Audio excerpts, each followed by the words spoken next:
Hello दोस्तों, स्वागत है आपका। तो आज है 6 मार्च। 6 मार्च के जो भी करंट अफेयर्स हैं वो देखते हैं। पहले हम क्या करते हैं, 5 मार्च के कल के रिवीजन करते हैं एमसीक्यू के द्वारा। तो वाराणसी और आगरा में साइंस सिटी की स्थापना हुई थी। इसका उद्देश्य क्या है साइंस सिटी का, तो ये बताना है। पर्यटन को बढ़ावा देना या विज्ञान को बढ़ावा देना, कृषि या धार्मिक गतिविधियाँ। इसका अगला है अयोध्या ऐप जो चलाई गई थी, अयोध्या यात्रा ऐप, इसका उद्देश्य क्या है, ये दूसरा प्रश्न रहेगा। तीसरा है बनारस में, बनारस क्यों फेमस था हमने देखा, लकड़ी के खिलौनों के लिए बनारस फेमस है।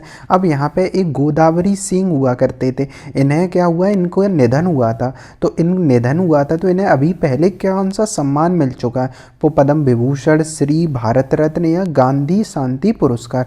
तो ये बताना है कौन सा इन्हें पुरस्कार मिला है। अगला प्रश्न है चौथा, टैरिफ का सीधा प्रभाव किस पर पड़ता है। तो टैरिफ का सरकार पर पड़ता है, व्यापारियों पर पड़ता है, उपभोक्ताओं पर या निर्यातकों पर पड़ता है। तो हमने टैरिफ और ड्यूटी के बारे में कल देखा था। तो ड्यूटी में क्या था, आयात, निर्यात और उपभोक्ताओं पर प्रभाव पड़ रहा था। अब इसमें से बताना है टैरिफ के बारे में। इसके बाद है गाजा का पुनर्निर्माण योजना के लिए कितने अरब डॉलर का निवेश कर रहा है। गाजा के लिए कौन कर रहा था, मिस्र, हमने देखा था।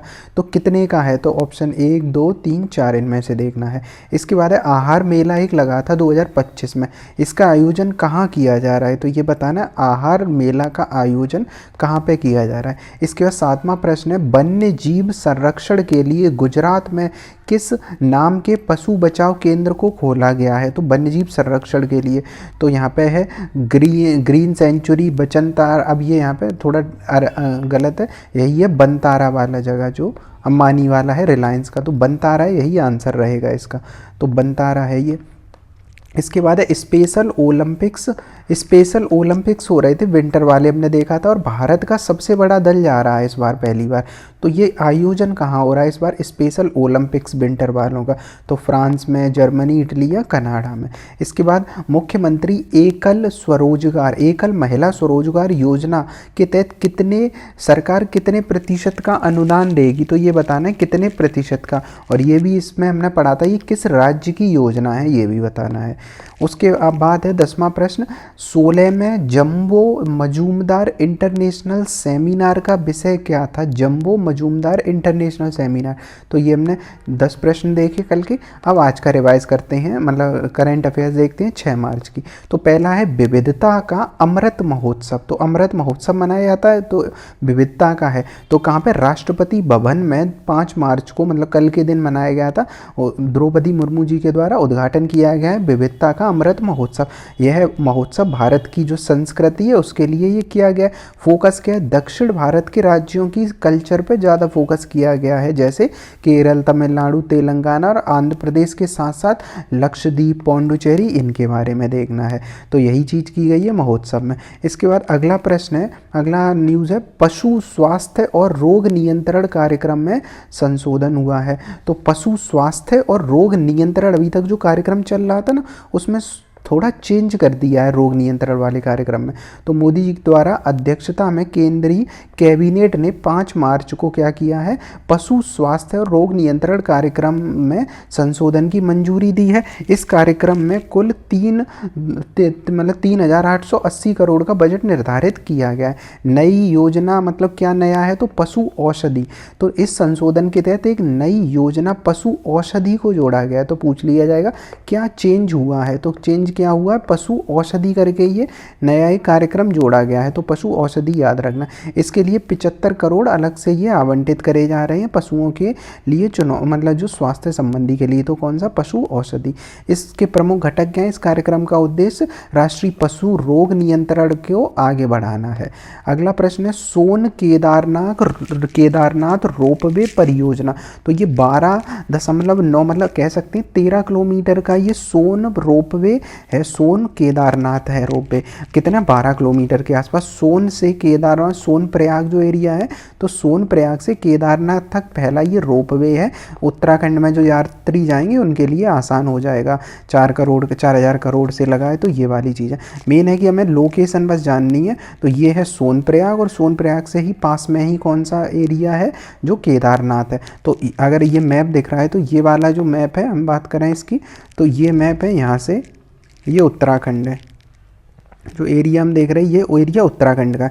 उत्तराखंड में ये है सोनप्रयाग वाला एरिया और ऊपर ये केदारनाथ वाला एरिया। तो ये हम देख सकते हैं। अब यहाँ पे कुछ देख लेते हैं आसपास का एरिया, जैसे ये राजा जी नेशनल पार्क हम जानते हैं, नंदा देवी ये रहा, तो ये एरिया हमने देखा। तो उत्तराखंड में कौन सा एरिया है? सोनप्रयाग और केदारनाथ। अब थोड़ा सोनप्रयाग के बारे में देखते हैं। तो जो एरिया हमें मिला पहला नाम सोनप्रयाग, तो सोनप्रयाग रुद्रप्रयाग सोनप्रयाग है वो रुद्रप्रयाग जिले में स्थित है। तो सोनप्रयाग जो है वो एक रुद्रप्रयाग नाम से उत्तराखंड में एक जिला है, तो रुद्रप्रयाग जिले में स्थित है। और मंदाकिनी और बाशुकी नदियों के, क्योंकि मंदाकिनी नदी मिलती है रुद्रप्रयाग में, तो मंदाकिनी और बाशुकी एक नदी है, उसके संगम पर स्थित है। बाशुकी और उसके संगम पे कौन सा? सोनप्रयाग स्थित है। तो ये वाली चीज़ आ जाएगी। केदारनाथ यात्रा का प्रमुख पड़ाव है, यहीं से लोग इधर जाते हैं। उसका दूसरा नाम आया केदारनाथ। तो केदारनाथ हम जानते ही है 12 ज्योतिर्लिंगों में से एक ज्योतिर्लिंग यही है। कल भी हमने देखा सोमनाथ पहला था, तो ये एक केदारनाथ भी एक ज्योतिर्लिंगों में से एक है। इसके बाद है जो ये एरिया जो मतलब ये वाला है केदारनाथ वाला एरिया, तो शंकराचार्य भी आए थे इस एरिया में, तो ये प्रमुख रहता है। बाढ़ वगैरह यहाँ काफ़ी ज़्यादा आती रहती है, तो ये देखा हमने। उसके बाद अगला जो न्यूज़ है, अगला भी एक और रोपवे के बारे में। तो रोपवे का मतलब क्या होता है? जो जैसे दो पहाड़ हैं उनके बीच में वो देखते हैं ना तार लगा देते, फिर एक गाड़ी लटकी होती है तो वो जाती इधर से इधर, तो यही होता है रोपवे। तो गोविंद घाट और हेमकुंड दूसरा रोपवे एक बना दिया। तो ये कहाँ पे? तो ये इसी के ऊपर जो हम देखेंगे, जो उत्तराखंड वाला एरिया है, यहीं पे थोड़ा ऊपर की तरफ जाएंगे तो ये मिलता है कौन सा? गोविंद घाट और हेमकुंड साहिब वाला है। तो गोविंद घाट और हेमकुंड वाला है वो एरिया थोड़ा ऊपर, ये रहा एरिया, तो इधर मिलेगा। तो ये वाला थोड़ा नीचे था और उसके ऊपर चलेंगे तो गोविंद घाट वाला एरिया पड़ जाएगा। तो गोविंद घाट हेमकुंड वाले, अब दोनों की जगह देख लेते हैं। तो जो गोविंद घाट एरिया है ये चमोली डिस्ट्रिक्ट में, कौन सा? चमोली डिस्ट्रिक्ट में है। और यहाँ अलकनंदा के किनारे के बसा है। मतलब ये जो है गोविंद घाट ये किस नदी के किनारे है? अलकनंदा नदी के किनारे। यहीं देख रहे हैं गंगा भी दिख रही है।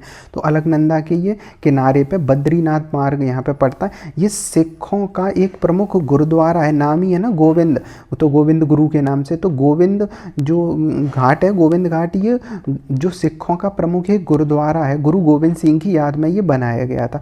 अगला नाम था हमने देखा यहीं के पास में ही जो नाम था दूसरा हेमकुंड के, गोविंद कुंड है। और गोविंद कुंड के बाद कौन सा था? हेमकुंड है, क्योंकि गोविंद कुंड से हेमकुंड के बीच में ये रोपवे बनाया गया है। तो अब हेमकुंड के बारे में बात करते हैं। सिखों के लिए ये भी हेमकुंड गोविंद कुंड है, वहीं पास में ही हेमकुंड है, ये भी मेन एरिया है, तो सिखों के लिए जाना जाता है। तो ये हमने दोनों के बारे में देखा जहाँ रोपवे बना। अगला है MWC 2025 में भारत का दूरसंचार प्रदर्शन। अब MWC क्या है? Mobile world Congress. Mobile world Congress का आयोजन बार्सिलोना में किया गया। बार्सिलोना कहाँ है? तो स्पेन वाला एरिया है बार्सिलोना का। तो बार्सिलोना जो है वहाँ पे क्या किया गया है कि वर्ल्ड मोबाइल वाला कांग्रेस की स्थापना करी, मतलब वो आयोजन किया गया है। इसकी थीम थी कन्वर्ज, कनेक्ट और क्रिएट। कन्वर्ज, कनेक्ट और क्रिएट। तो 5G विस्तार के लिए यहाँ पे बात करी गई है। ये सब चीज़ें यहाँ पे आ गई। तो मोबाइल वाला आ जाए तो बार्सिलोना में याद रखना है। अगला है विश्व सतत विकास शिखर सम्मेलन। तो सतत सस्टेनेबल के लिए तो शिखर सम्मेलन कहाँ आयोजित किया है? नई दिल्ली में है। तो शिखर सम्मेलन है जो सतत विकास के लिए वो नई दिल्ली में है। तो सस्टेनेबल डेवलपमेंट के लिए तो ऊर्जा और संसाधन जो संस्थान है, टेरी जो है कहते हैं जिसे, ऊर्जा और संसाधन संस्थान द्वारा ये आयोजित किया गया 5 मार्च को, मतलब कल हुआ था। इसका विषय है जो थीम है वो है सतत विकास और जलवायु समाधान में तेजी लाना। तो ये चीज़ रहेगी। अपने यहाँ से थे ही, बाकी और देशों से भी लोग प्रतिनिधि आए हैं जो ज़्यादा जरूरी नहीं है। इसके बाद है अगला, श्री अजय भादु को जैम का CEO बनाया गया। अब ये जैम कौन सा जैम है? तो ये है गवर्नमेंट ई मार्केट प्लस। तो गवर्नमेंट ई मार्केट प्लस, अब इसका क्या मतलब हुआ? सरकार जब कुछ खरीदारी करती है ना, डिजिटली रूप से आजकल होने लगा है 60-70% तक।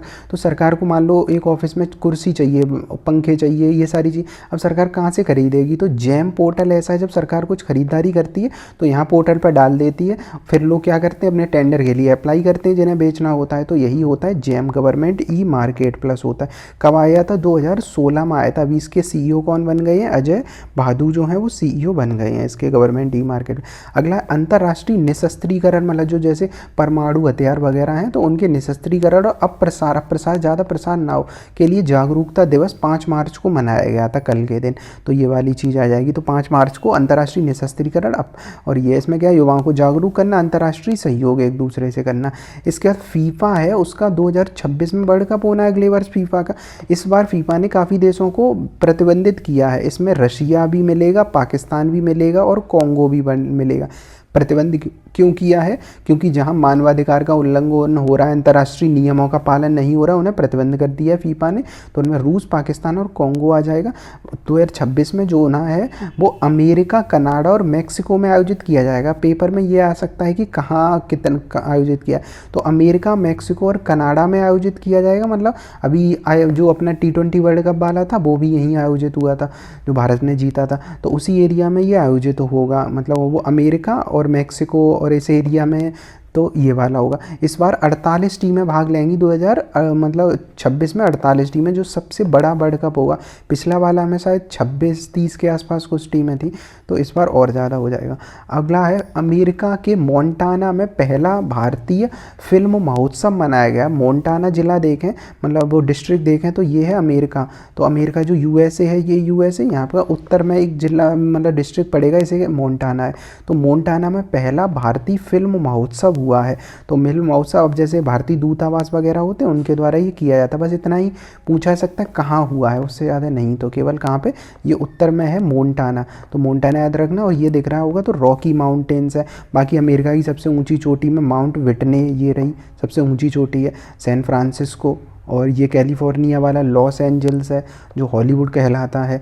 यहाँ पे ये नदी के बारे में क्वेश्चन आ चुका है अभी कि कौन से देशों के, मतलब कौन सी नदी है जो USA और मेक्सिको की सीमा बनाती है। तो ये कौन सी नदी थी? Rio Grande. 1-2 वर्ष पहले PCS में ये आया था। अगला है राष्ट्रीय सुरक्षा दिवस 2025। तो राष्ट्रीय सुरक्षा दिवस 2025 को देखें तो 4 मार्च को ये मनाया जाता है सुरक्षा क्या है दिवस के रूप में। तो 66 से ये श्रम मंत्रालय के द्वारा मनाया जाता है। जो राष्ट्रीय है तो भारत का ही सुरक्षा दिवस है। तो थीम इस बार क्या है? राष्ट्रीय सुरक्षा दिवस की थीम विकसित भारत के लिए सुरक्षा और कल्याणपूर्ण महत्व। तो क्या होता है उद्देश्य कि जैसे कार्यस्थल पर सुरक्षा बढ़ाना, जागरूकता देना। ऐसे लोग कार्यस्थल पर जाते हैं तो सुरक्षा वगैरह मुहैया कराई जानी। इसका रेल विद्युतीकरण के 100 वर्ष पूरे हो चुके हैं। क्यों? 25 में ही 1925 में रेल का विद्युतीकरण हुआ था, मतलब पहली रेल चली थी, लाइट से चली थी। तो उसी के 100 वर्ष पूरे हो गए। तो ये प्रतीक चिन्ह के रूप में ऐसे सिक्का एक जारी कर दिया है।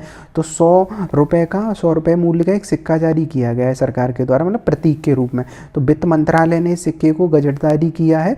इस पर सत्यमेव जयते लिखा है और इंडिया अंकित होगा इस पर। तो ये वाली चीज़ है। तो 1925 से 2025 100 वर्ष हो गए। ये अभी जो सिक्का है उसमें ये काफ़ी चीज़ों से मिला है, तो वो ज़रूरी नहीं है। अगला Madhav national park. Madhav national park कहाँ है? मध्य प्रदेश का 9वां टाइगर रिजर्व है। अब मध्य प्रदेश में पहले से ही 11 नेशनल पार्क है, पर सभी टाइगर नहीं है। तो ये 9वां टाइगर रिजर्व हो जाएगा। वैसे मध्य प्रदेश को पहले से ही कहते हैं टाइगर स्टेट के रूप में जानते हैं मध्य प्रदेश को। तो मध्य प्रदेश वाला एरिया भारत का टाइगर अगर स्टेट पूछा जाए तो मध्य प्रदेश ही रहता है। तो अब हम माधवपुर, तो ये जो माधव नेशनल पार्क है शिवपुरी मध्य प्रदेश में। अब ये देखते हैं कहाँ है, तो ये है मध्य प्रदेश की लोकेशन। मतलब ये वाला एरिया अगर हमें ललितपुर मतलब ये है एरिया ललितपुर वाला उत्तर प्रदेश का। तो यहीं से ये वाला जो हमें दिख रहा है ये MP का मैप है। तो ये MP का मैप है। तो MP के मैप में ऊपर की तरफ है माधव नेशनल पार्क। ये अपना ललितपुर झांसी ये रहा, तो झांसी ये रहा, ललितपुर ये रहा। तो माधव नेशनल पार्क हम याद रखेंगे ऊपर की तरफ है। पेंच यहाँ पे नीचे की तरफ, पेंच नेशनल पार्क, क्योंकि 11 नेशनल पार्क हैं तो सभी इंपॉर्टेंट रहते हैं MP के। पेंच ये है, बांधवगढ़ दिखेगा, ये रहा बांधवगढ़।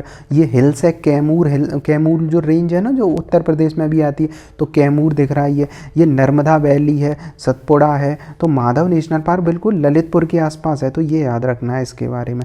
तो यही अब यहाँ पे नेशनल टाइगर नेशनल पार्क के रूप में बन गया, मतलब टाइगर का बन गया ये टाइगर के लिए।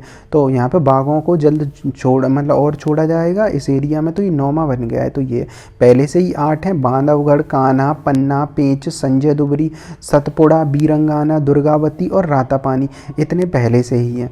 तो ये देखा। इसके बाद है उत्तर प्रदेश में महापुरुषों के नाम पर 10 नई योजनाएं चला दी गई। 10 महापुरुष 10 योजना, जैसे माता सबरी कैंटीन है, माता सबरी के नाम पे कैंटीन वाला, क्योंकि वो खाना देती थी, सबरी ने वो दिया था, तो कैंटीन याद रख सकते हैं।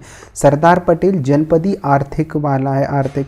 अटल बिहारी वाजपेयी पुस्तकालय, रानी लक्ष्मीबाई स्कूटी योजना। तो ऐसे करके 10 का है, तो ये सब लिखे। माता सबरी कैंटीन वाला है, सरदार पटेल का पीपीपी मॉडल पर आधारित रोजगार के लिए अटल बिहारी जो पुस्तकालय वाला है, रानी लक्ष्मीबाई स्कूटी, चौधरी चरण सिंह सीड फूड वाला है, बीजों की गुणवत्ता वगैरह, जो चौधरी चरण सिंह किसान वाले माने जाते हैं। अहिल्याबाई महिला हॉस्टल है। तो ये सारी चीज़ ऐसे ही करके ये 10 हैं। बाबा साहब, संत रविदास, कबीरदास, बिरसा मुंडा थोड़ा याद रख सकते हैं, ये अलग है।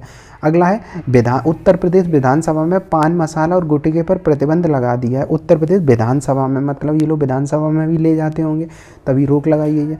तो 1000 का जुर्माना है। तो ये देखा। अगला है लास्ट है, तोप और गोला कॉम्प्लेक्स का शिलान्यास किया गया है कानपुर में। तो ये था।